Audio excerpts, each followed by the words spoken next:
Hello. I just wanted to stop by and like take the beer slides that I need to take on. Is there anything that I should come back for?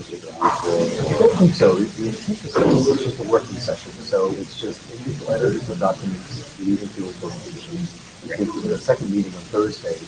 Unfortunately, will be a status update. So the email you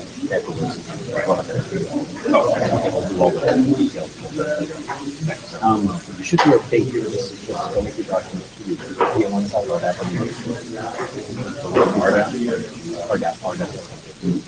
Oh, is that? You're both being protocol. Isn't that all in the same working group? Yes. Okay. He's the internet.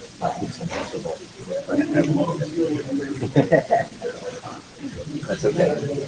Cool. Thank you. Because I just Yeah, but I think you're okay for this. So that's fine. Otherwise, again, without contact, we probably have and then Thursday is your work. Yeah, that's the working group meeting for document status, review everything happens here, steps.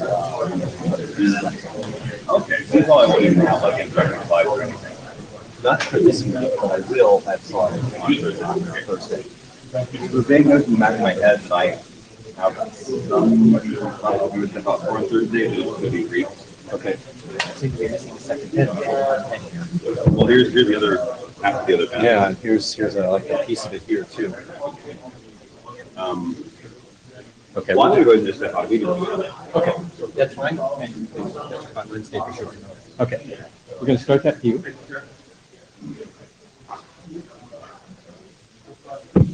Okay, thank you, everyone. Let's get started and see if we can sort out how this working group session is going to work this time.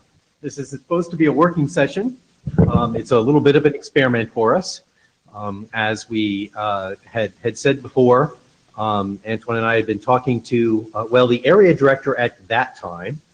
We have a new area director now this time around who's taking over. And they had, kind of suggested that one way to, help this working group. It's a relatively small group, relatively small, slow moving and things like that. But a good thing to do would be to take a second meeting slot and use it as a working meeting. So we actually have 6 documents here. And the idea was to use this slot, we'll just take a few minutes here to get organized. But the current working model for how to do this is we have two tracks. We have EPP and we have RDAP. The idea was that we would try to use 2 sides of the room. That's going to be a little bit awkward, unfortunately. Antoine is not here with us in person, but he is on MeetEcho. So, and he wants to follow the EPP stuff. So he will be in the MeetEcho side of the room with EPP, which also means that for MeetEcho, those folks, you do kind of have to use the microphone so that he gets the feed and he can hear it. So that'll turn out to be a little distracting for the RDAP people, I suspect. But hopefully if you can move to the back corner of the room there and you guys can stay up here, well, it's an experiment. We're going to see how it works. The intent was that no one would have any slides, although clearly some people have prepared some slide material. So I think that all of that is fine. If you want to, I guess if you want to try and use this thing to display slides, people are welcome to try, but in general, just hover around a PC, or materials have been posted. All the materials we got have been posted, so people ought to be able to download them and have them for yourselves.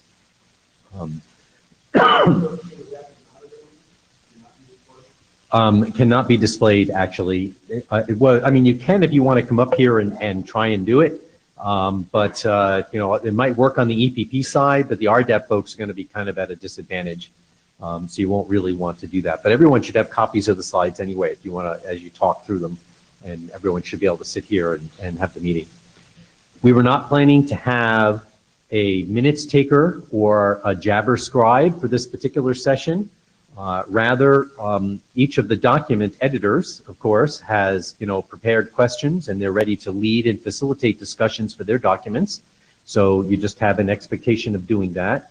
And then just be prepared to talk about where we ended up on Thursday will be our next session for the working group. If you want to try to put it all on a slide for Thursday, that's fine. Won't obligate people to do that. If you just want to be able to stand up and talk about the summary of your document for 5 minutes, that should be okay too. You know, that would be the first choice. But if you can put together, you know, one quick slide and get that to Antoine and I, we'll put it all together and get it uploaded so that it's also there. So we will be looking for a minutes taker and Jabber scribe for Thursday, if folks want to keep that in mind. So let's see, Antoine is with us. As far as I know, he's the only person in Meet Echo. There are a few other people who are not in this room who are in the Jabber room, so all of that's okay. So real quick, since we had a couple of latecomers, we're going to do EPP on this side of the room, and they will be using Meet Echo, so you will have to use the microphones up here on this side. And we'll do RDAP on that side of the room, probably in the back corner. All just sort of congregate. I guess, Scott, you're first on that list, right? If everyone should have downloaded a copy of the agenda, I apologize. I don't know why, but although my laptop seems to recognize that I'm presenting on something, it never seems to show up, and I don't know why. But the agenda, there are 3 documents in each set. So on the EPP side, I guess, Roger, you're up first with the fees discussion. And then James Gould will go through the reseller and DNS operator, reseller documents. Jacques, you're going to do the DNS operator document over here on this side. And the RDAP will start off with Scott, and he actually has all 3. And they are his to go through and facilitate those discussions. Into the usual IETF meeting materials thing.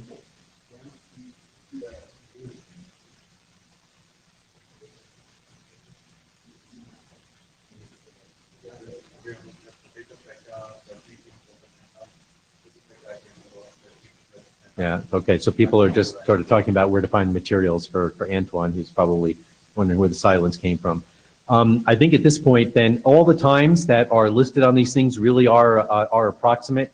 They're intended to make sure that everybody gets a minimum amount of time. If your particular working group is, if your particular document is really running over, you know, try to watch the time and just be respectful of others who wanted to get a time slot. You can always come back around to your document if there's time at the end. It also turns out that the way this works out, we overall lost 30 minutes in total time. But if we stick on schedule and even stay on schedule on Thursday, there should be a 30-minute slot after the working group meeting that as it's currently scheduled. So at the end of this, if we find that somebody still has things they want to talk about, we have a 30-minute slot we can grab onto, and then we'll just have to be really careful about our working group meeting to stay on schedule. Otherwise, you know, we have a little flexibility for the working group meeting on Thursday. I think that's it. Oh, there's only one set of blue sheets. There actually is a second set of blue sheets, but I don't have a pen to put with them. For some reason, there's only one pen on the desk. So just, you know, be mindful of the work of the blue sheets going around. I guess they made it down this side. They're going to come up from the back now on the RDAP side. Just make sure for yourself that you track them down and sign in at some point before the end. I think that's it for intro for me. Does anybody have any questions? Are we all comfortable with what we're doing? Zip through documents? Yes, question? I was going to save that for Thursday. I mean, because we scheduled all the time all the way through, so we didn't really leave any wrap-up time from this. And, you know, but we can certainly take the time. I guess if we end up managing to end early a little bit or something like that, we can sort of grab people and tag and see what's going on. So And now that I was speaking out loud about the presentation, she's coming in to figure out why the presentation doesn't work, huh? Okay, I think that's it. Let's just turn it over to the group. So Scott has his thing. Roger, you have your thing. And Roger, why don't you grab the handheld mic here, because your group needs to use that. Antoine, I'm guessing you probably won't really be able to see people because the seeing box is way up here in the front, and they're all going to sit at their computers. But Roger will be good about using the microphone. The other downside, though, is how they're going to know when he wants to speak. Yeah, you just plug that in there. They'll have to wave. They'll have to wave. Oh, okay, yeah, sure. So, Antoine, did you hear that? Just nod your head or wave, right? So you'll just wave when you want to talk. So you got to come up and hit the button, Roger. That's the deal. When he wants to talk. So he can talk. And there's the agenda. Yay, thank you, Amy. All right, this is why we have secretariat staff. To come in and fix the technology challenged. All right, everybody that wants to do fee document, we'll get started with that. Yeah, it'd be nice if I could make this a little smaller so it all fit, but. So just a quick recap on fee. It's actually fairly close. We've got some outstanding things. We've had several comments online, which has been good to progress the document. We probably have about a half a dozen questions and topics to cover. I think Anton captured a few of them and put them on the agenda, and we'll start with those. And then we'll move on if we have more time after that. All right, so the ones that are online on the agenda, I think most of them come from Jim. The first one that was recorded was, should a create fail if the client does not pass a fee that is greater than or equal to the premium domain fee? And Jim, this is the concern of the registrar and registry having basically the same fee so that everybody agrees on the price. My only comment to this was, I don't know why it wouldn't be equal. If we pass you a greater number, but. That's actually funny because we discussed this I think 2 or 3 IETFs ago in a private meeting. And you requested the greater than or equal. So this cut off. No. Oh, volume. Okay. Thank you. Oh, that's good. Okay. So anyways, yeah. So if I think it would cause confusion if it wasn't equal. So I believe having it greater than or equal was a little bit more forgiving. So if you get a discount, great. But if it's actually equal, we just don't want to disallow a registration to go through if, in fact, they're going to get it for a price that you thought you're going to get it for. So anyways, that was how at least we've implemented it in our registry. And I just want to make sure that if that's the expectation, that was outlined somewhere in the draft. Does this, yeah, I mean, to us, I think that if the premium fee that we send in is greater than or equal to what the registry expects, as long as we know we're at least in agreement, we're not going to pay for more than what we have. From a registrar perspective, I think that's, yeah, that will definitely work.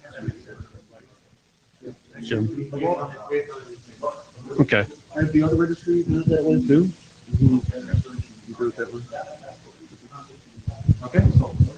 Okay, so we'll go ahead and add that into the documentation that it says that then, just to make it clear for everybody. The second one gets into premium domain names. And this one is if a premium domain is truly available, but you don't pass in a fee, should it return unavailable?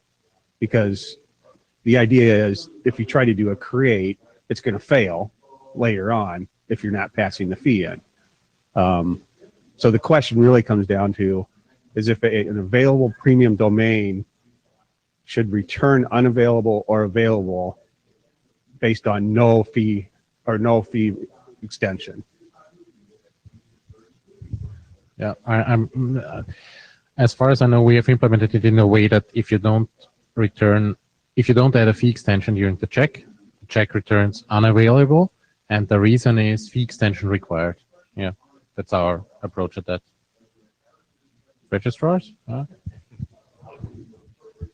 Yeah, actually, we had the concept of a premium registrar that's identified as a different classified registrar, that the check behavior is different based on whether or not you're a premium registrar or not. That's without the fee extension. The point is that we have a proprietary extension called the premium domain extension.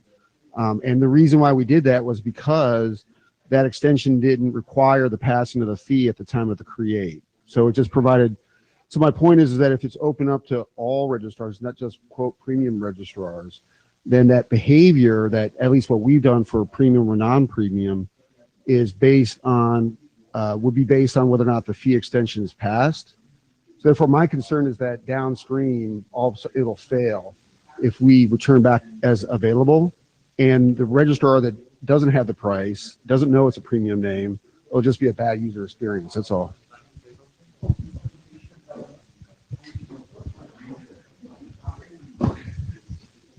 Is it important not that?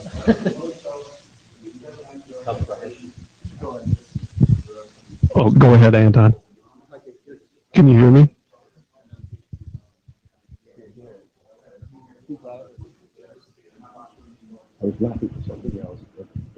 Go ahead. Yeah, hold on, Antoine. Actually, we suddenly discovered that part of the problem is we turned off the speakers in the room so that we weren't disturbing the other group. But now we just suddenly realized that means we can't hear you when you talk.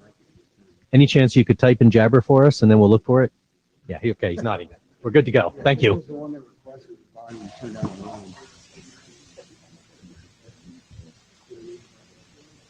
No, he can't hear us. Does he have a question on that? Or? Oh, okay, good.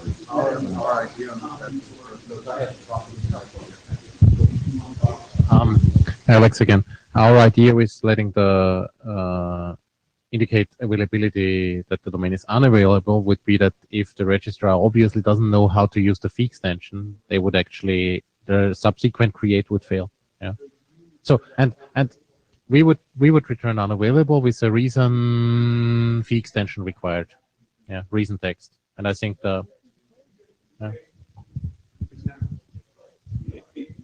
Yeah, I guess from a registrar perspective, I mean, if we just want to do a quick check on it, I mean, I don't know if the premium checks are going to be slower than the other checks. Not really. I don't know. It just seems kind of counterintuitive to return that it's unavailable when it really is available, even though it's a premium name. I mean, I'm just thinking about it logically in my mind, and I'm not saying that my mind is right, but you know, it is available to be registered. But could it be available to be registered, but return a reason that, hey, this is a premium domain on that? we talked to a couple of registrars, and mostly the German registrars. They like know, or you communicate to them out of band that you do the premium extension, and in that case, they use the fee extension in each and every check request.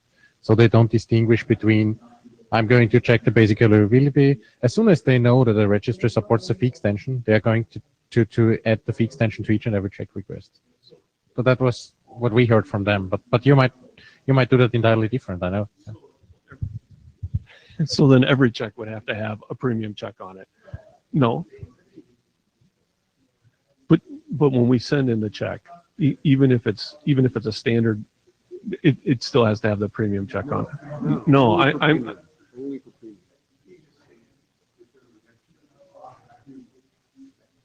okay.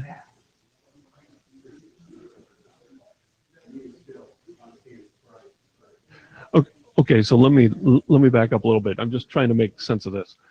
So if I was a registrar that didn't support premium names and I never wanted to implement the check, then these would always come back as unavailable because, okay, so it makes more sense to me that way, that, hey, if you didn't send it in, we're seeing that you're not a premium registrar, you don't want to support those, you don't want to update your code for this premium check, you just want to continue registering domains, then it makes more sense to me. All right.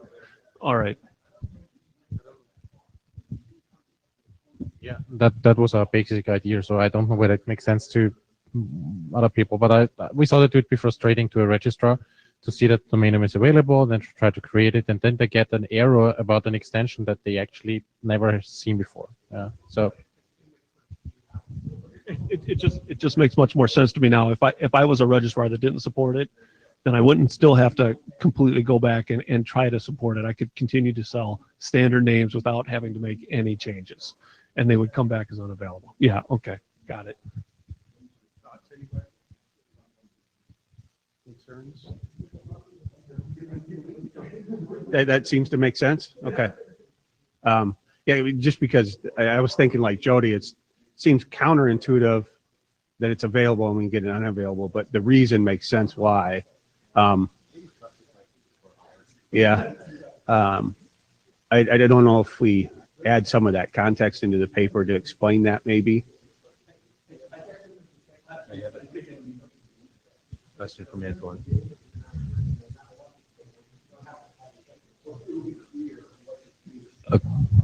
Okay, all right. So James talking, no, but a question from Antoine here in the Jabber room. How about a third response? Available, non-available, premium. So adding premium as a third response. we would need to change stock EPP, wouldn't we? There's only 0 and 1.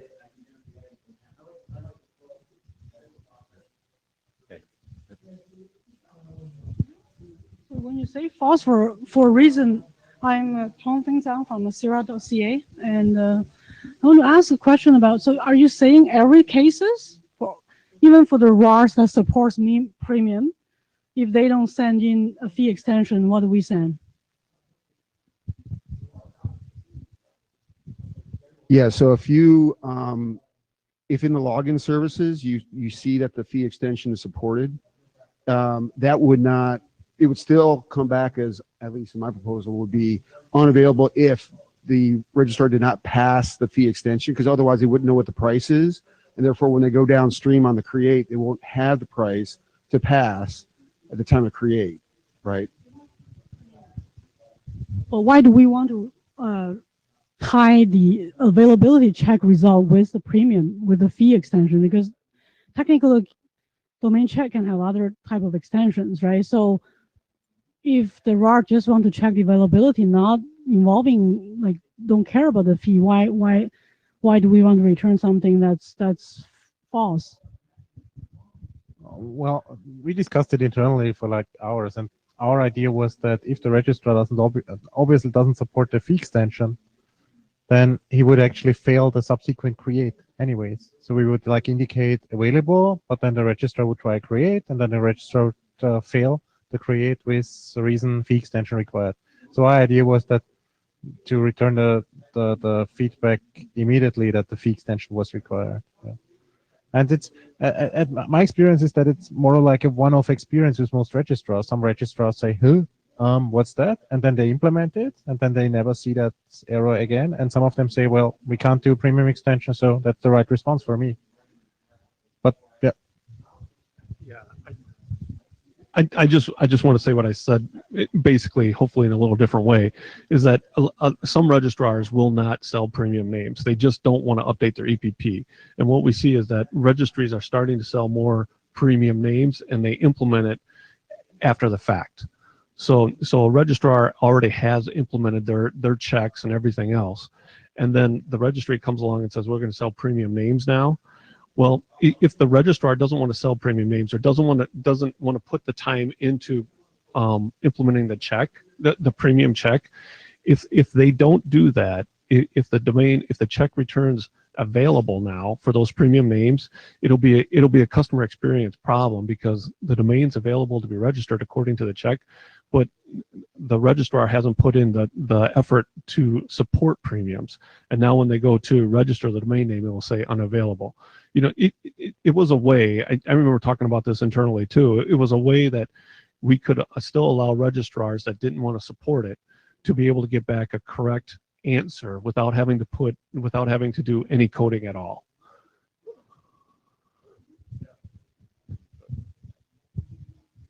So for the so I agree for the registrars that do not support them. So in our system, we have two different ways of doing. Well, one is that the registrar can opt out of buying any premium domains. In that case, we return false. That makes sense. But for registrars that support it, just not sending in the extension, we should return the right thing, right? Why we force them to have to send in extension for check? Yeah, it sounds like you did what we're doing related to the concept of a premium registrar. We have an opt-in instead of an opt-out. But honestly, it would work pretty similar in the fact that even though that you support it and you're not classified as a premium registrar, it solves the same problem, the fact that you want to ensure that you're providing an accurate answer for predicting that the create will in fact work. If all of a sudden we said it's available and we know it will fail at the create, we would be doing the registrar a disservice. I have a suggestion that we could actually put into the draft text that says whether or not a domain name is indicated as available, if in that case, I'm not going to repeat it now, is subject to registry policy, but it needs to be clearly communicated to registrars. That would be another option. I mean, essentially it would create one more weak spot in the whole EPP thingy. Yeah. Yeah. We have a question from Antoine here in the Jabber room. So wouldn't some registrars do bulk over EPP, but premiums over another interface? So using another registrar that does support premiums, so they just need a signal that is not non-available. But again, I'll read it back if you want to look at it again. I think part of what's going on in my mind as I listen to some of this discussion is I think it's important to keep in mind that this is optional. So I mean, the registry doesn't have to do this. So if you do it, then you get to choose how you want to do it, and we're not being overly prescriptive about the particular response, right? And I think what Alexander here offered here about adding some additional explanatory text would probably be a good thing, just to sort of put some context for people. But anyway, Antoine's question, I'm actually not sure how to reply to. Anybody want to reply to that? Yeah, I'm suggesting that it be more prescriptive because I think it'll just be confusing the clients, the registrars, if they're interfacing with a bazillion different registries. How are the registry going to behave? Are they going to be getting available names for premium, or are they not going to get available for premium names? Right. So if the registrar support the fee extension, it'll work. Right. They'll come back with the right fee, and if they decide that they don't want to include it in their answer to the registrant, then they won't list it. But if it needs to be backward compatible, and otherwise you're going to run into downstream impacts. That's the concern.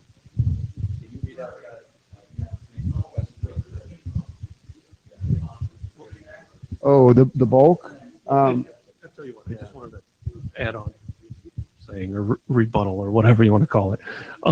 I think it's really up to the registry to decide how they want to support the registrars. If the registry decides that we're going to start selling premium names, and every registrar is going to have to update if they even want to get the right, it's got to be up to the registry to say we're cutting off the registrars or we're not. So, if the registries want to make that decision that, hey, you either start coding or you don't, or you're not going to get the right thing back, then it's a registry decision if you want to cut off those registrars, because that's what will happen. Some registrars will say, I do not want to support premium names because I don't have the time to support it for this TLD. So that's why I think it should be a registry decision on, hey, if you want to give up that business, go ahead. It's up to you. No, but to answer Anton's question related to the bulk, I think you're going to have a mix. I mean, honestly, you're going to have registrars that want to do premium via EPP or may not. And providing an alternate interface for premium, I'm not sure about the other registries, but we don't have an explicit separate interface for doing bulk premiums at this point. So my suggestion is to have it work via EPP. Could you read the question again? You said, wouldn't some registries do bulk over EPP, but premiums over another interface? Yeah, I don't know.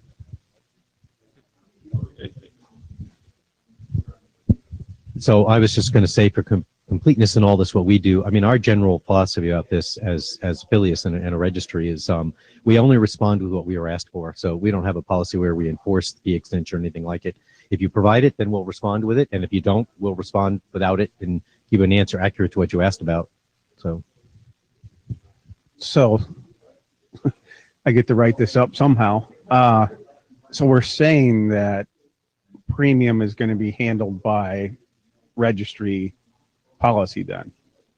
Some registries are going to return available and some are going to turn unavailable with a reason code most likely.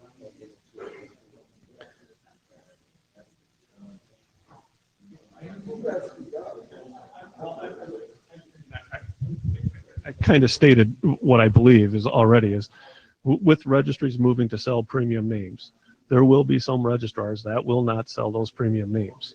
And if you want to cut them off as a registry, it's your business decision to make. You know, that if you're right.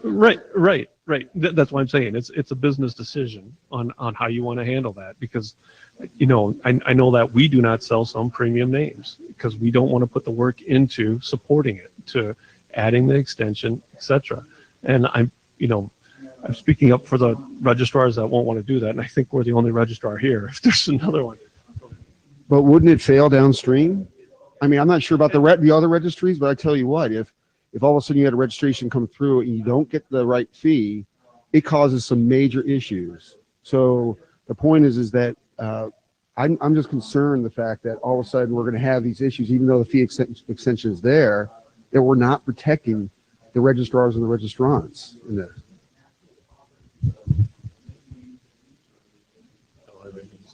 Yeah.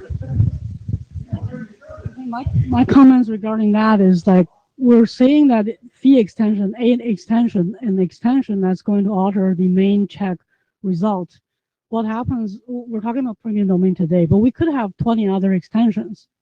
And how do we going to alter that main check result by all these 20 plus fee 21 extensions? So we're going to check 21 other things for domain to return the availability results. I think that's really too tightly coupled.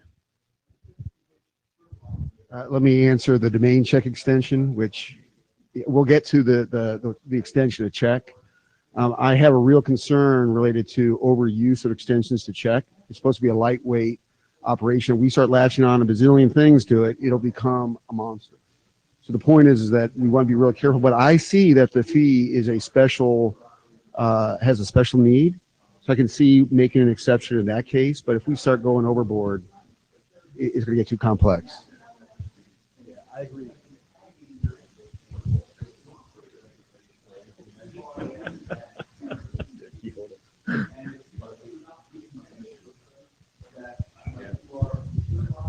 So I think that we've come to the conclusion that it's going to be registry policy, right?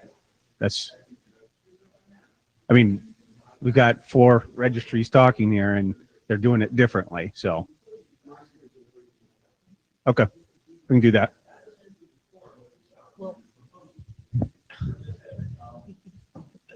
I actually thought we did have a conclusion here, and maybe I've missed a little something. So it's registry policy as opposed to, which means that you get to decide whether it's required or not.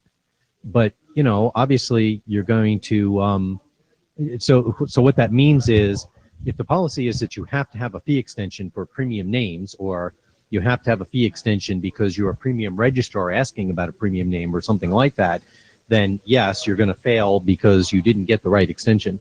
But otherwise, you know, everything else seems pretty clear to me. It doesn't have to be present. If it is, you respond to it. And if it's not, you don't. Did I miss something? Right, this is unavailable or available. And Sierra is going to pass back available because it's available no matter what. Right. Which is what we would do. But that's not what they do. Yeah, exactly. But you're doing it because your policy is you want to settle the fee. Part of it's because you're requiring the fee on the premium name, right? And so that's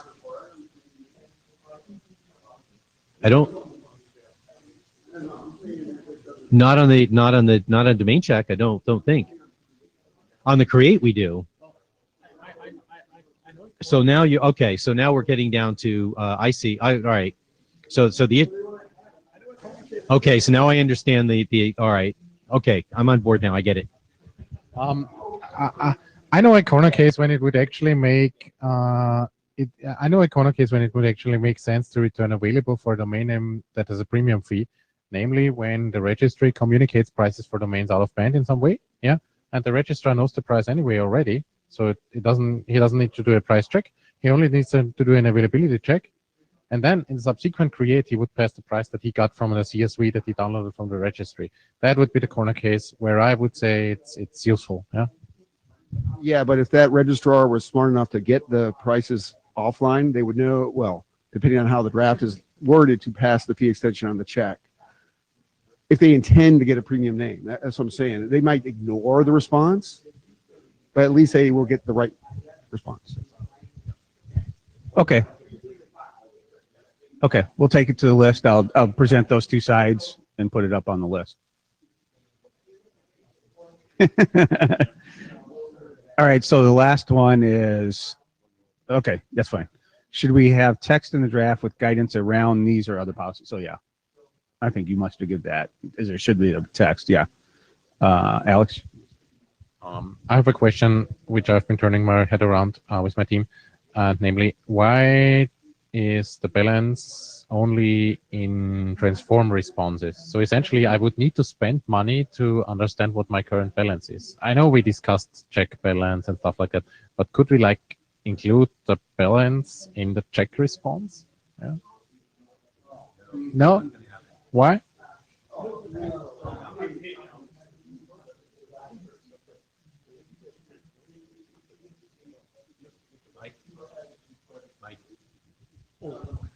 I thought that we, I thought that there was another command that we used in order to get the registry balance. So you could get the registry balance just by calling a registry balance command, isn't?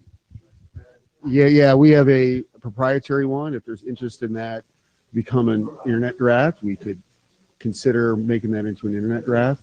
But yeah, as far as we're concerned, that's not something that we would want to do as a response to a transform or billable transaction, or as part of it, especially part of a check. Again, that will get the check way too heavyweight.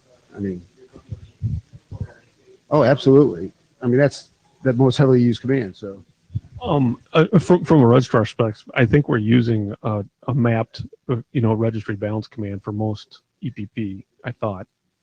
I think the registries maybe each have their own separate one. It'd be nice to be standardized, but and then we call that to get it, because I mean I would hate to tie that balance to your check command because we would like it as fast as possible too. Yeah, I mean just back to the first one. I think the fee that you pass on to buy the name, that is the gross fee, not including any tax or whatever add on to it. So just want to make sure no conversion or whatever based on, okay.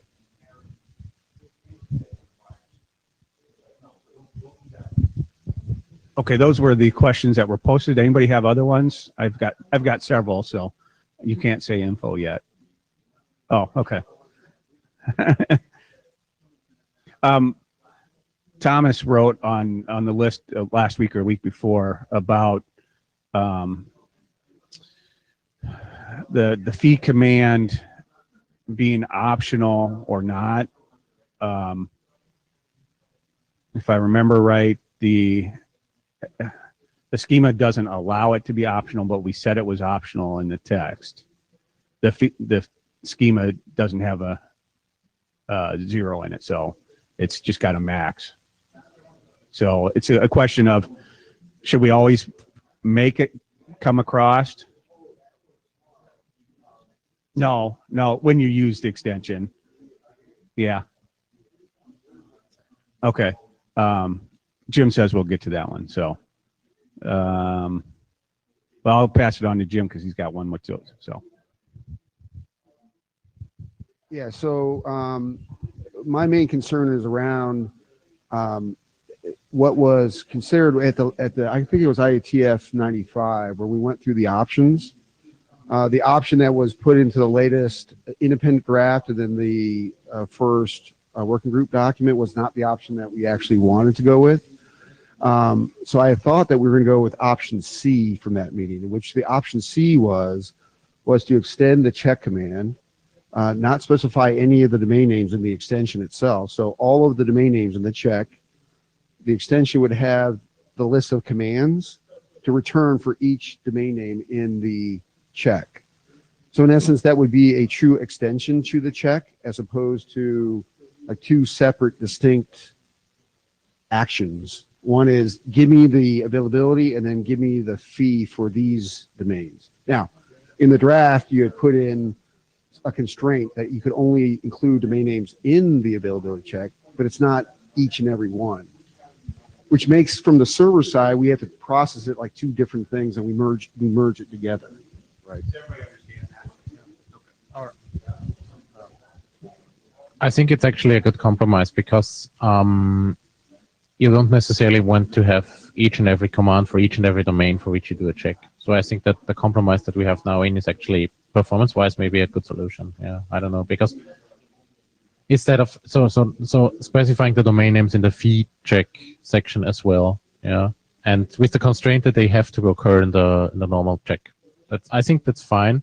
Otherwise, I would be concerned that the combinations of domain names with the commands, periods, blah, blah, blah, all explodes into like 3,000 fee calculations.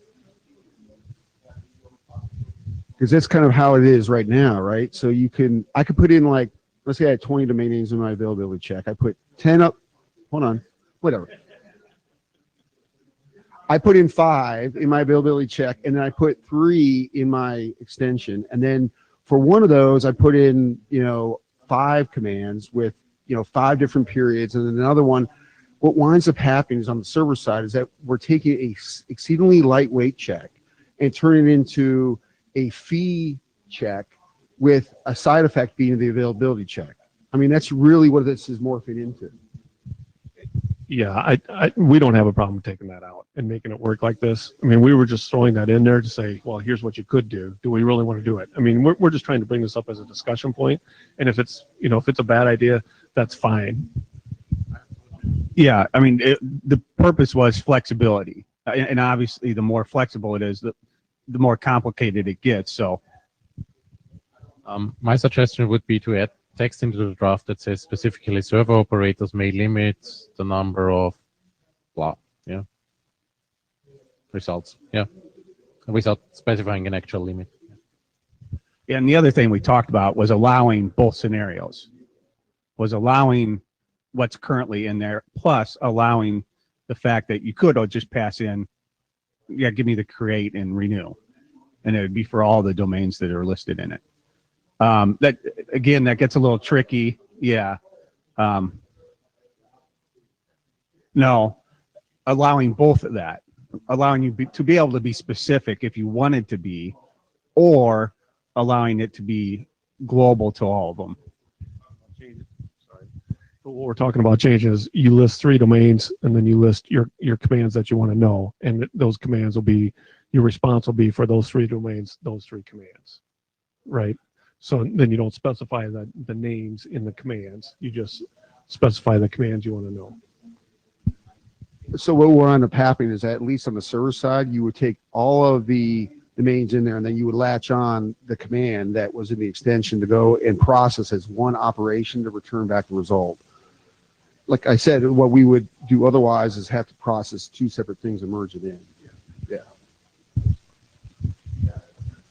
So everybody's thought on Jim's proposal, which I think is closer to what option C was. I'm not sure that the current one doesn't say option C as well, because I mean, really what we wanted out of option C was to be able to return multiple domains, multiple commands, which the other one didn't give us. So I'm sorry, can you like very precisely describe your proposal now? Remove the object IDs from the fee check command again? Yeah, so what was in option C was for all the domain names in the availability check, in the extension would be the list, the currency, the list of commands with their periods, and potentially their launch phase, which would be applied to each and every domain name in the availability check. Yes, yes. One quick comment. I just don't want to have both options because that would be a horror to implement, I guess. Yeah. on both sides. Thoughts? Everybody likes that? Or don't care? Yeah. Okay. Are we still talking about premium name only or all names? All names. So we can, with this command, we can get price for all names, not just premium name. Okay.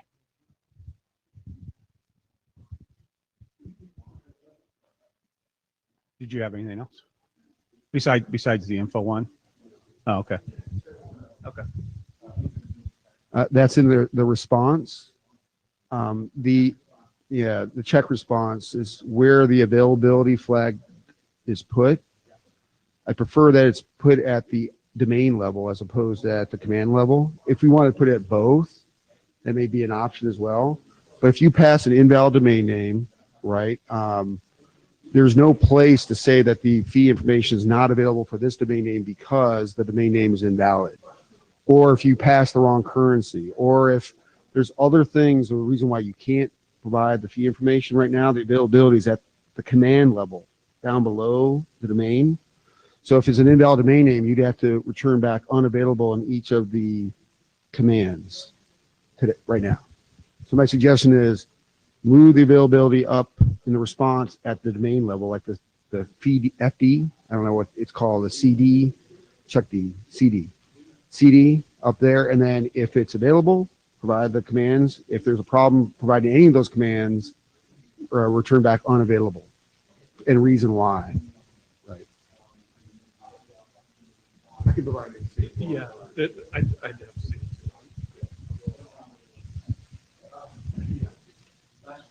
Okay. Anyone have any other? Well, on extension, you mentioned about currency, right? But I think right now we're not allowing the user to specific any currency. Okay. I mean, we just return the currency they have on the contract for that TLD. Yeah, we cannot say, if you're selling USD, we don't want to use the saying, okay, what is the price for the euro? Okay.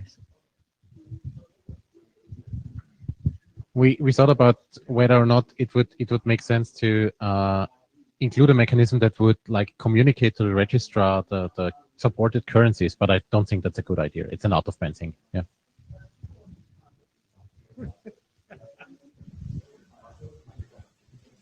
All right.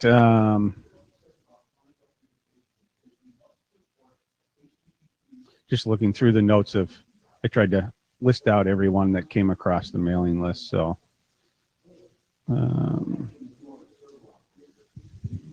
I have one comment on the new section 3.8 with the launch phase. And my comment was about the empty launch phases. So we have sort of like a default phase, yeah. And we don't have a link between the fees and the launch phases. So a fee is always the same fee, yeah.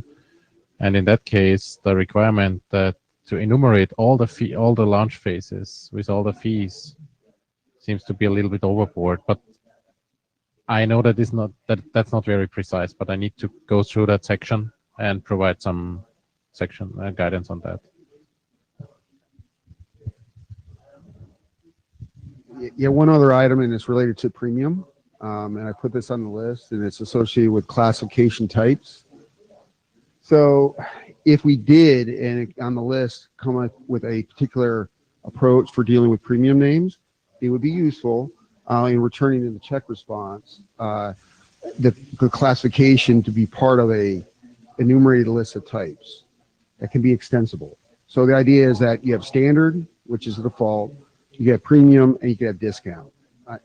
Those might be the three. I can't think of any other super generic types. And then be able to have the capability to put your specific classification if you want. But the clients will probably key off of those types. So having it free-form classifications is going to make it more difficult for the clients because you have to interpret each and every one of these.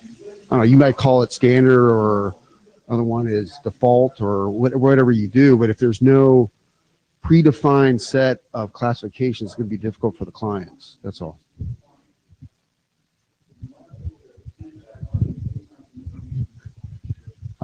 we actually, funny enough, we have two classes. One is standard, and the other, because of the stubbornness of one of our programmers, is non-standard, which covers both premium and discount. Yeah. So yeah, exactly. And that's, we have some text in there. If the concept of classes is supported, then blah blah blah blah blah. In our case, falls somewhere between, because we support those two classes, but they are like, it's standard or non-standard, so they are like binary. And we have text in a draft that says if you use classes, you need to, I think, list all the classes in that way. Yeah. Standard. It said if you don't have a class, it's standard. So yeah, I can't think of an actual use case where discount makes sense for the client, but I could imagine that you have standard and you have it above or below. I'm just saying it might make it easier for registrars. That's all. Well, I just had this one. Yeah, I was going to say maybe we should talk about this later. Thank you, everybody.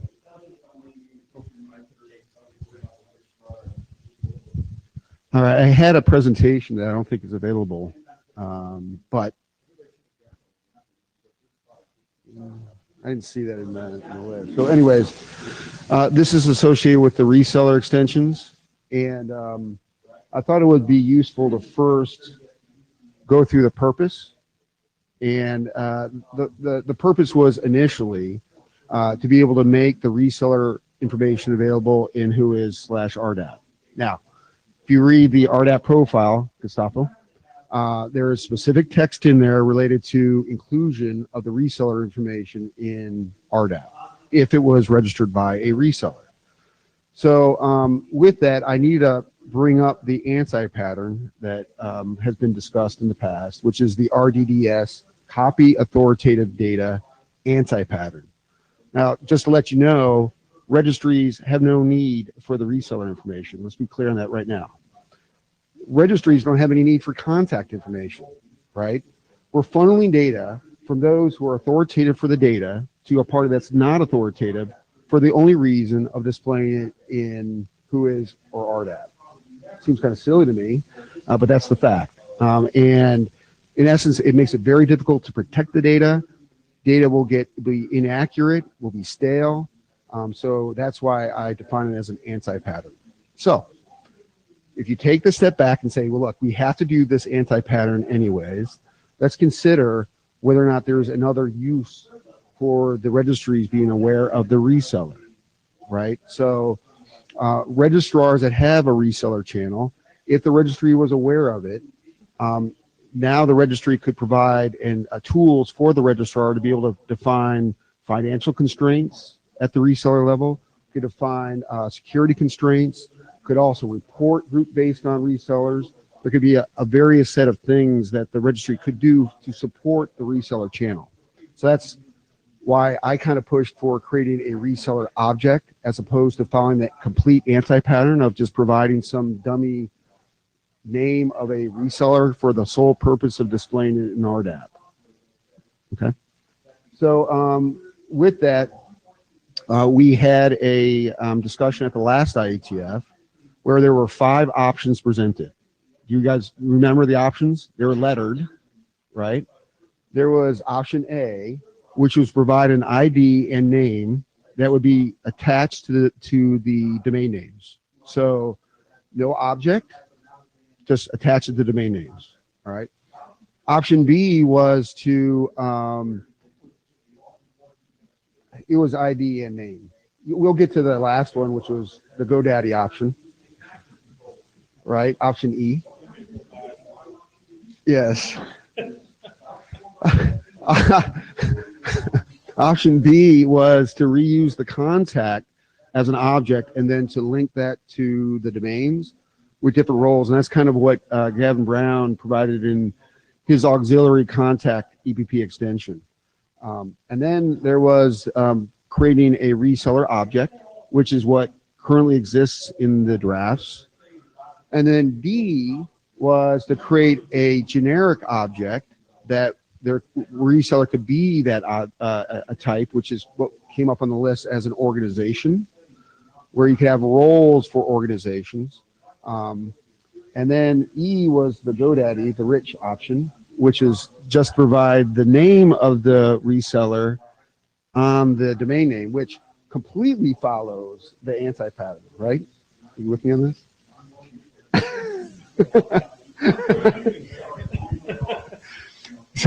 So anyway, we did the sense in the room. Although there weren't a lot of votes, it wound up where C, the reseller object, was number one. D, which was like a generic organization, was option 2. And then 3 was the option E, because I think there were 3 GoDaddy rips there, right? So,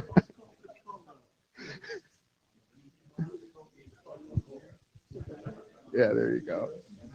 There you go. So, yeah, and then let's go to the mailing list. So Anton pretty much proposed 2 options to discuss, which was option C from the working group meeting, which was to create a reseller object, which is what's currently in the drafts. The second option was to create a generic organization where one of the roles could be a reseller, but there were other ones provided, which was DNS operator, was auditor, RDAP credentials. There could be a variety of roles. I don't know. The point is that if we're going to go and define additional organizations that have different purposes that can be set by the registrar with different roles, then that would be something to consider. Oh, and then Gavin had posted on the list his auxiliary contact extension, which I really believe is more around option B, which was leveraging the contact as an object and then linking that to the domains, where I would anticipate that these organizations, you would want to be able to attach to any provisioning object, not just domains. You could have a host, you could have contacts. So you won't really have contacts of contacts. Yeah, so anyway, so those were the 2 options that we were going to discuss. And if you're going to see, does anybody have access to this presentation? You do? Good. So you can take a look at the domain models. So yeah, so here, let me, everybody like to come around my laptop here. So yeah, so, yeah. So so I went in and created, you guys could probably identify some errors in the domain model, but that's okay. You get the general gist of this. When we have, and this is at the registry level. So if you look at the existing reseller draft as it's defined, you have really 3 entity types. One is the registrar, which can have many resellers. A registrar can have many provisioning objects, domain, host, and contacts. A reseller can have parents. So that supports a reseller hierarchy. So you have N-tier resellers, reseller customers, that sort of thing. You could reflect that. It's up to the registrar to do this. All right, let's be clear on this. And then the domain, the provisioning objects can be linked to a reseller. So a reseller has a many relationship with the provisioning objects, but again, that is set by the registrar. Okay. So that's the first domain model. Okay, let's look at this, the second one. This one's called the organization domain model. So again, we have the registrar. We've replaced the reseller with a generic organization, which still can have a hierarchy of organizations. The registrar still has many provisioning objects, but there's a many-to-many relationship now between the provisioning objects and the organization. And the other thing that was pointed out is that to define role as a first-class object. So let's imagine that we have this generic organization and the first role is reseller. Well, you'd want to define what that role means at the registry level, at the registrar level. So therefore, if an organization was truly a reseller, then you would tag that that organization as a reseller. And then that would mean that the registrar could attach or link a provisioning object to that organization with the role reseller, right? So you could define other roles, and the linkage between the provisioning object and the organization, I just put down, I called it a provider. So You can call whatever you want in your many-to-many relationship, but the idea here is that an organization that has a role is linked to a particular provision object. So if you look at this domain model, it's more complex, but a lot more flexible. So if we really did want to extend out the concept of reseller to a broader set of organization types, this kind of model would support that. I can't envision the other roles at this point, but right. There you go.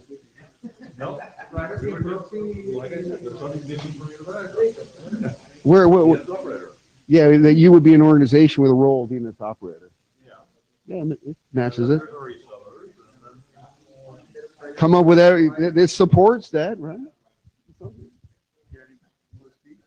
It's really, honestly, that's really all I had. I think it would be worthwhile to discuss the purpose of this, discuss the options, and discuss the value of the added complexity, whether or not we attack a particular problem with resellers or do we broaden it to a broader set of organizations.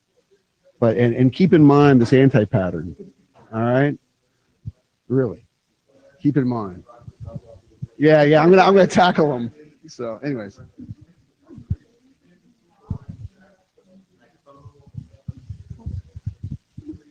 What's the relationship between the registrars and organizations? Can the same reseller belong to two different RAR? The answer, at least my feeling, would be no. Because if the registrar is the one creating the organization, they would be creating it with a unique identifier, just like if you had a registrant going to multiple registrars, that registrar would create a separate contact with a different identifier with the same data. But if a reseller actually went to another registrar, then they're going to define a different reseller object. I certainly would not want to support transfers. Just be clear on that. I think what we need to do is get back to what you suggested and what's the purpose of this? What problem are we trying to solve? I mean, I don't actually see a use for this right now. And maybe there are many uses. I don't know. But again, I think the important thing is come up with the purpose and what we're trying to solve. Yeah, so it's interesting that I was kind of hoping that you guys would start to see the light at some point. But I don't know, but honestly, yeah. And we've had multiple discussions over this. But I believe it would be really useful to hear from some other registrars that have reseller channels and really see whether or not there's any value in this, because otherwise we'll just follow the anti-pattern. I'm pointing at you, Gustavo. But honestly, the fact of the matter is that modeling the real world, having the registries be aware of this and be able to better support your reseller channel may be something that you may want to take advantage of. If you trust your systems that you want all the security checks up at the registrar, you don't want reports split out by reseller, then they would have no value to you. Right? I think my opinion hasn't changed much since the last IETF. That's a heck of effort to support garbage in, garbage out data. Yeah. So I'm actually for the anti-pattern if we need to do. That's yeah. So I'm kind of two minds about it. I mean, on the one hand, I like flexibility, and I'm thinking forward to the whole DNS operator business that I'm sure that Oliver and Jock behind you are anxious to find a spot for them. And always been pushing the DNSSEC model and trying to find a way to deal with the fact that DNS operators really do need to be a part of the ecosystem. On the other hand, what I'm really thinking at the moment is, regardless of what problem we think we want to solve, within the remit of where this is going to be used, so I hate to bring ICANN into an IETF context, okay, there's just no place for this flexibility because there's no future in it at the moment. I'm not aware of any activity that wants this and needs it. And even any thoughts about it in that space. I mean, except for the DNSSEC stuff, but that's just hallway conversations. It's not coming out of any kind of policy or anything. So yeah, okay. Oh, so others. I am coming back to the garbage in, garbage out, just because, well, Olafur's organization would be listed as an organization for a domain name doesn't like help Olafur in getting his DS records into the registry, because that's all, like as I said, it's a phone book. Yeah, there's no semantic meaning to any of these things. Yeah, and it's very dangerous path, because we could stuff like a lot of semantic meanings on top of that. We get that, oh, I'm the law enforcement for that domain name. Yeah, funny. Yeah, actually, the role could have semantic meaning, like the reseller itself. Like if the registries know it's a reseller, obviously we can display it in who is, meet that requirement. But it really does reflect who the registrars are actually going to and getting the names going through the channel. So being able to support that, and it doesn't provide any additional privileges for the resellers at all, obviously, right? It's just providing additional tools for the registrar. As far as our DNS operator partners here, now obviously it doesn't have to go through the registrar. I'm sure that they would make GoDaddy very happy. And the organization could go wherever. It could be completely separate, right? If there was a defined role for DNS operator and there was defined privileges based on whether or not you're linked to a registrar or you're not, right? So, I mean, as GoDaddy, as a registrar, I mean, this now has the huge anti-pattern that you've been talking about, is putting reseller information at the registry level that you don't want. You don't want, but you're creating an object to do that, and we don't want to send it to you, because now we have another set of objects that we have to reconcile between our database and your database. As far as reporting, we've got all the reports we need. I mean, we don't need any more. I mean, if you have a reseller network, you already have that stuff. I mean, because we have to have that. We have to have the limits, and we have to have them on our side. Now the registry is going to be responsible for that. Hey, I set this limit, and it went over. Now you guys are in trouble. but now now the registrar has to reconcile that limit with the limit that we have in the database, and everything has to be. It's just adding a lot of complexity where we've already got all this stuff, and transferring it to the registry just makes another place that we have to reconcile. I mean, we don't want to send the contacts to the registry either, but that's what we're required to do. And again, I'll just follow that with, that's how we see it as GoDaddy. Other registrars may, and again, if they speak up, that's fine. We just don't see the purpose for us. So it might be a very good thing for a brand new registrar coming in that wants to have resellers, and they don't want to provide any of that support. It would all be supported by the registry, but we've already built all that stuff. That's why. Yeah, so honestly, just having this exercise of taking a step back of what the value of a reseller is to the registry, and it really brings up the anti-pattern in general, right? It says, it would be great if the registry didn't have to have the contact data, even though some registries may want it. It doesn't serve any purpose at the registry level, right? The reseller doesn't. The registrar expiration date, what is it? The transformate language tags. We're going to keep going down this process, and all that the registry really needs is the domain and host information to generate the TLD zone. That's it. And it's better for the registrars for displaying what they feel that they can based on the privacy concern. So, if we are attacked the anti-pattern correctly, then we wouldn't pass any data down to the registry. Since we have to, let's take the step back and think about whether or not there's value, and maybe get input from other registrars.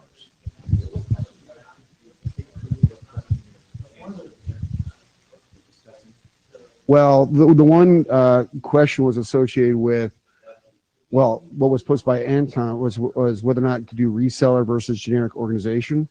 I believe there's a question of whether or not to do this at all, but I believe that we need to do it, right?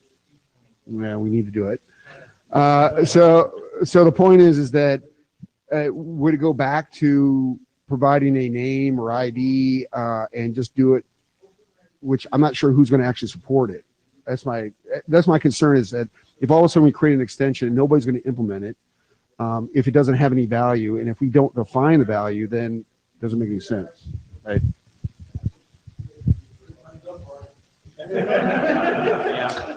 Hey, Peter. I think that anything that we do in that space, in garbage in, garbage out of contact information, cannot be any more complicated than the concept of contacts, roles, domains, that we already have. So essentially what we would need to do is just extend the values of admin, tech, bill, blah, blah, blah, by whatever other stuff we have. And that list is not extensible at the moment. That's the core of the problem. That's the reason why we are thinking about things like that. I mean, I don't want to think about the implications of a graph database reflecting what happens if you have a loop in the organizations. Can an organization set as parent the organization of another registrar? Yay, and stuff like that. So each of those arrows in your diagram has like 8 hours of discussion and 350 more gray hair in my So I guess the only last thing that I'll say is, while I'm sympathetic to the idea, and I think it's interesting, and I can see where it has some value, I'm not interested in any more work than I need to do, and I don't see a reason for doing this. No one's asking for it. Clearly, the largest registrar isn't interested in it. Not inclined towards the organizational model. We'll just do reseller because we have to, because ICANN is somehow suggesting that we have to. Which we've already got that figured out. So you've got 30 seconds. Okay. So first of all, I just, Jim, one thing you keep saying is registries don't want it. .ca. Do you want contact information? No contact information. What do you? Why? How about .at? Does .at need contact information for the domain? Why?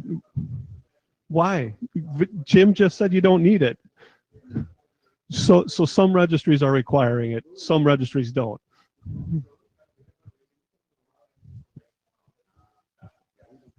I know. Let's move on.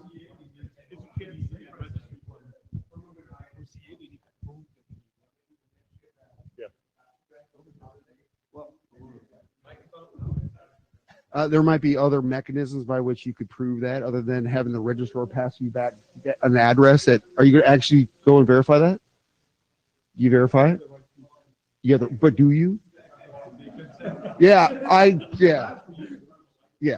But my point is that there might be other mechanisms by which you could have organizations verify using like a verification code, one other option to verify that without you receiving the data. So do we set the? Yeah. You can't get Jim out, and Jim has to go over to the evil side. Yeah.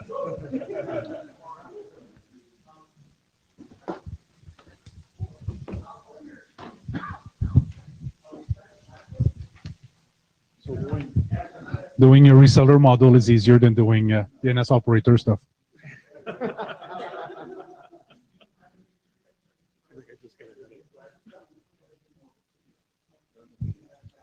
Okay, so we're on version 3 of our DNS operator to RRR protocol, and so over the last year and a half, we've got, I think, 3 feedback from the community, and because you didn't provide any, no, we had a discussion about this, and so basically we have very little feedback from the community. And then we're moving along based on informal discussion that all of us have with other, but it's nothing through the mailing list. We have running code for Syrah, and then I sent an email about that a long time ago. .dk has running code, Chili, CL has running code, Cloudflare, they got running code, and Gandhi is actually implementing this in production. So the challenge that we have right now is, you're running too? Not yet. Not yet. So it's walking code. So that the framework is well documented. So it's about getting a CDS into the registry through an API. That's basically what it is. You can bootstrap a domain with this for the DNSSEC, and you can do ongoing DNSSEC maintenance. the challenge is for a DNS operator to figure out who the registrar and what is the API interface for a given domain to access. So Cloudflare, if we have a domain and it's registrar 1, how do they know to go there? So we need an RDAP extension or definition for that. So that's something that we need to do fairly soon. On the flip side, the registry needs to know what policy are allowed by registrars. So if GoDaddy says anybody can update CDS for my domain, then we need to know that, so that if somebody comes to Sierra and they want to update a domain, then we actually allow it or deny it. So we need a way of managing. So if you don't support, so because you could not, today you don't support the NSX for .ca, for example. No. Well, anyway, well, actually, no, there's no registrar for CA right now that support the NSX. So there's no ways, there's not a way. No, you don't. It's in the books, it's not done. So today we have the registrant can sign their domain, but they can't get the DS in. There's no registrar support for .ca. So we have 200 signed domains. But there's 26,000 signed domains for CA. But it's impossible for them to get their DS in the zone. So it's a real problem.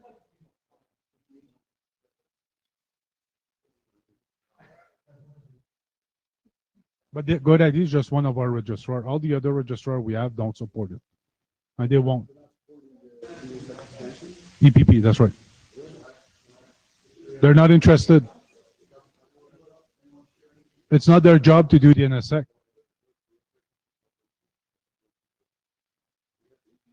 Well, that's not the issue here, but Yeah, we haven't supported it from field. We don't yet have it.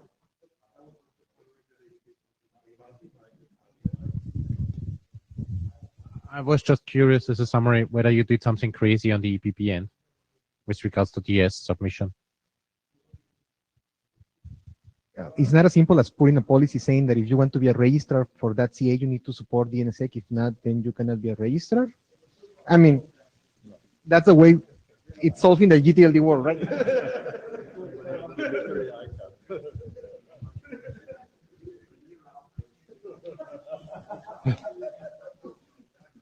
oh, that's it's not an option.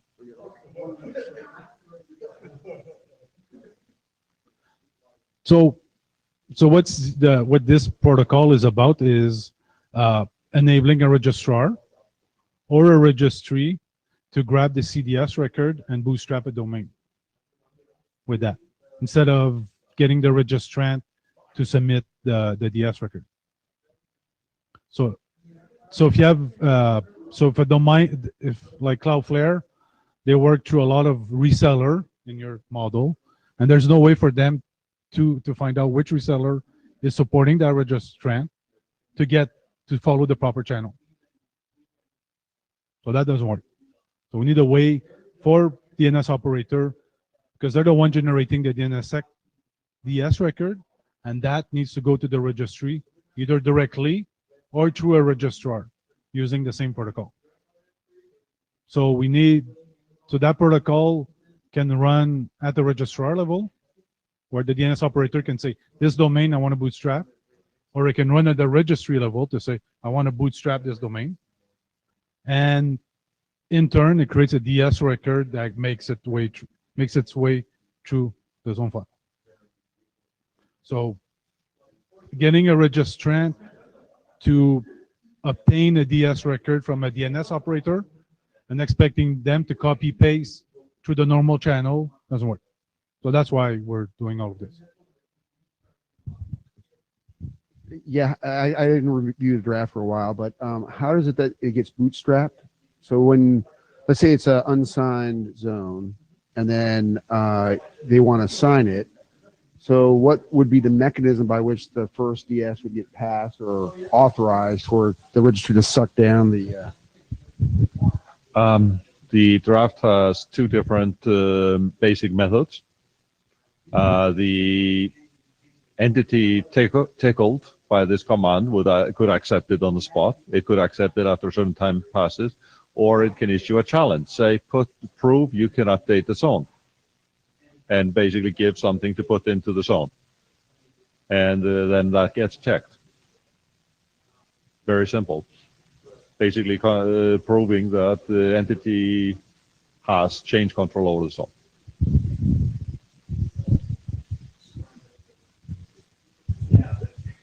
So basically, I'm trying to understand it. So forgive me for getting this wrong, and I'm sure I will. So let's just say there needs to be a text record that needs to be inputted in the zone that says I have authority, or whatever. That's kind of what. So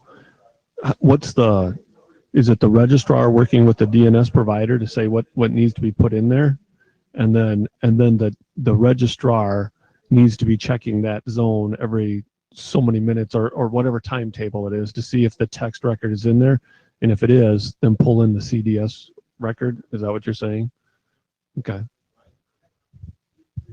But wasn't that going to be done down at the registry level?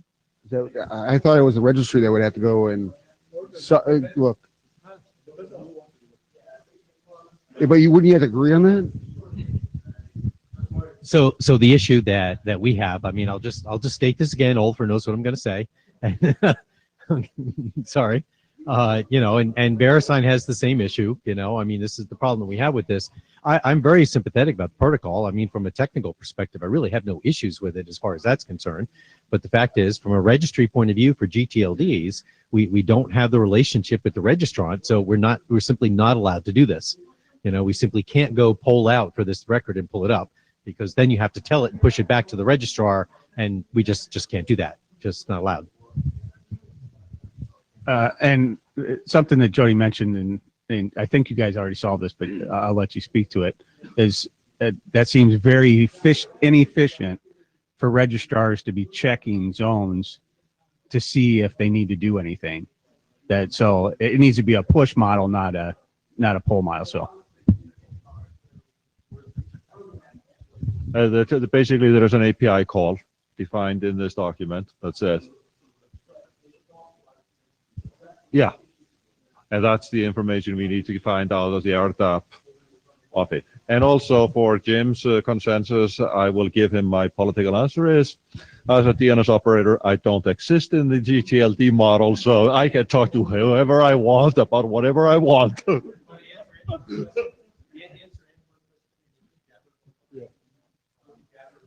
I don't have Jabber. Read it out, please. So Antoine's question in Jabber is that just as secure as bootstrapping the key over EPP?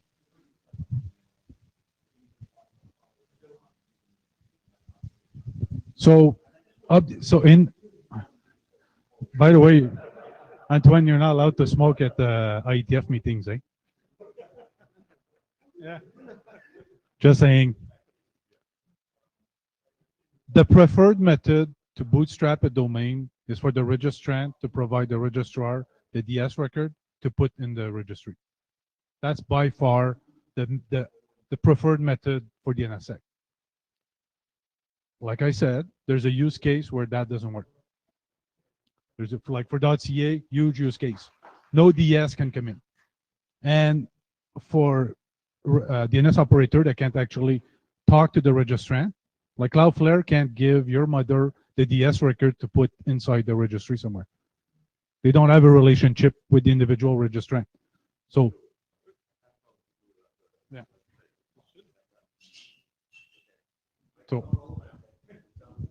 So I have a suggestion for solving the issue of how to find a registrar API endpoint. What about if the registry has the endpoint and you send a comment to the registry, and then the registry sends a poll message through EPP to the registrar? So in that way, that you don't need to find the registrar endpoint, because you know that for the TLD, there is an API, and you know the TLD of the domain name because it's in the domain name. So you just solve the issue like in the other bootstrapping, right? You have a registry for the TLD, like .com or whatever. You send the API command to VeriSign, and VeriSign then sends a poll message to the registrar saying, hey, they want to update the DS. go and do it, and then you don't need to find the You're bootstrap. saying the registry should have an API. So okay, so I'll answer that. So for .ca, so for Sierra, for .ca, we're gonna run this API and we're gonna update the domain and then we're gonna send them the file. GTLD is a different story. So my suggestion Hold on. Yeah. So what you're saying is it's okay for the registries to have an API with the DNS operator. Is that cool? And we can bring up this this organization domain model up.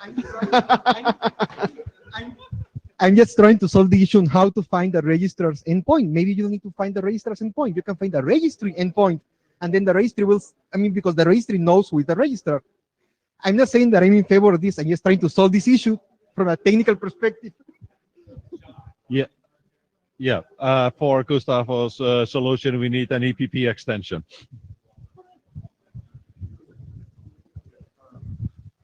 As usual, the problem lies in the details, and one sentence that comes to my mind is in section 4.1, authentication of the API. Client authentication is considered out of scope of this document, and I think this is the most important part of that. That's the hardest part. I mean, I can provide a public API and anybody can submit information, but then again, I can directly accept DS records via ICMP. So if you so when you publish, when the zone publishes a CDS record, that signifies the intention that it wants to have its DS uploaded. So the zone, if it's there, if the CDS is there, that means the DNS operator has an intention of putting that DS in the zone. So you don't need an APS technically. If there's a CDS, a registry, somebody should pick it up, put it in the zone.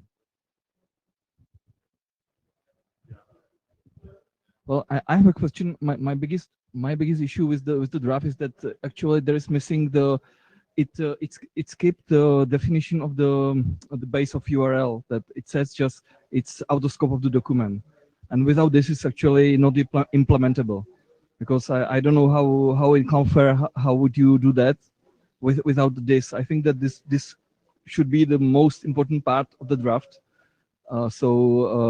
And it could be an easy, which is just like define the RDAP value and it's done. So why you skip that from the draft? Because it's on your side. Yes. The reason we skip it is because we don't know whether we can talk to the registry, the registrar, or a reseller, and we want to look that information up somewhere. For Sarah, for example, he's going to tell, if some registrar says we want to be talked directly to the DNS operator, he will give us a redirect. Yeah, the start is always the registry. The registry can tell you that you will do that via registrar, for example. So, but it's just the matter how the value is filled. But we should agree about the value, right? So about the name of the value in how to specify this. So you're gonna help us define that? Cool.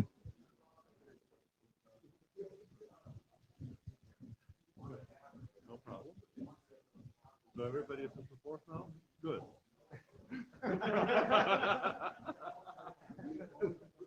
So we got some RDAP work, and people need to get used to the fact that if there's a CDS, that means the DS needs to go in. The preferred way is through EPP and the registrar. And for high-profile domain, they should be done that way. But if you do mass signing, then we know Cloudflare, they don't upload a DS. They signify that there's a CDS available. And then the parental agent grabs it and puts it in. And give me a date for .ca. I mean, it's just that's work for the registrars to do to support that when there's already a way to do it. And I know .ca, we don't support DNSSEC yet, but I'm going to have a few conversations so I can stop having this conversation. But you know, it's operationally, it's not difficult to do. It's just something that all registrars have to do it then when there's already a way to do this. You know, and I know this sucks. operator can't, but the registrant can. I understand. The registrant owns the domain though. They own it. They don't operate. I'm gonna keep saying this. So will you add that,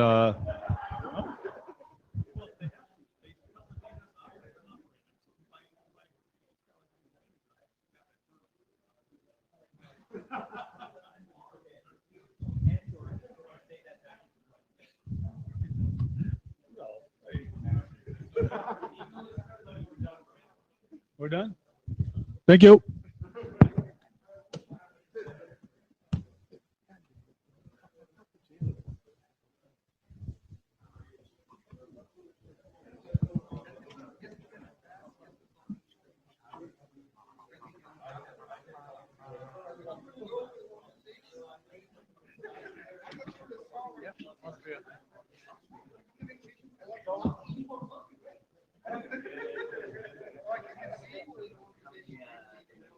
About 1.3 million.